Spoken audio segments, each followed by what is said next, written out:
Ya gini, ya saat ini kita masih membutuhkan KPK ya, terlepas dari kelebihan dan kekurangan yang ada, kita masih membutuhkan KPK. Ya, tentu apabila ada pandangan ingin membubarkan atau tidak lagi kita membutuhkan KPK dalam hal pemberantasan korupsi, yaitu tentu tidak bisa hanya sekadar disampaikan melalui statement saja, tapi harus didahului dengan evaluasi. Ya, evaluasi ini harus menyeluruh. Ya, apakah memang lebih baik tidak ada KPK, ya, sehingga diserahkan kepada institusi penegak hukum lainnya, ataukah ternyata masih dibutuhkan. Jadi tidak bisa kita kemudian memiliki satu gagasan yang tidak didasarkan pada evaluasi terlebih dahulu. Jadi apapun itu kita berharap ya didahului dengan riset, evaluasi, sehingga keputusan-keputusan yang diambil itu selalu berdasarkan data dan fakta. Kalau kata Ibu Mega, adanya KPK ini nggak efektif Pak, jadi Ya makanya harus didahului dengan evaluasi dulu. Jadi kita lihat apa yang menyebabkan Ibu Mega menyatakan tidak efektif. Ya. Itu yang harus dijelaskan kepada publik terlebih dahulu. Ya. Apakah ada kajiannya, apakah ada evaluasinya? Kalau ada evaluasinya, ayo kita bahas bersama-sama. Apakah evaluasi ini berujung pada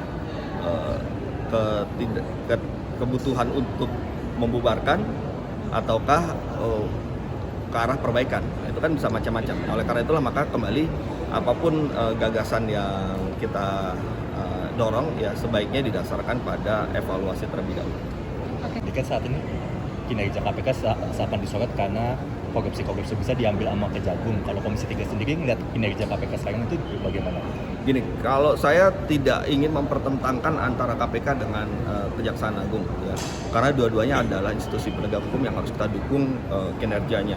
Nah, sehingga ketika misalnya Kejaksaan Agung juga melakukan penegakan hukum di bidang korupsi yang cukup baik, ya, itu ya patut kita dukung. Tidak perlu kemudian dianggap sebagai suatu hal yang melemahkan KPK, ataupun dianggap KPK menjadi lemah karena Kejaksaan Agung banyak melakukan penegakan hukum di bidang korupsi.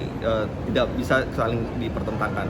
Yang pertama. Yang kedua, justru kita harus melihat bahwa kedua institusi penegak hukum ini harus saling mengisi, ya.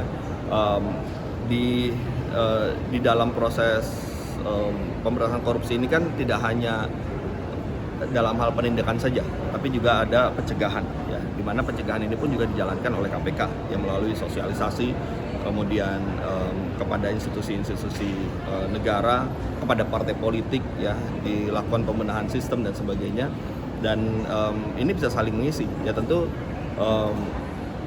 kolaborasi antara Kejaksaan Agung dengan KPK tetap harus dibutuhkan, ya. Dan tidak perlu kita pertentangkan, kita harus dukung keduanya, baik itu KPK maupun Kejaksaan Agung dalam hal melaksanakan tugas-tugasnya.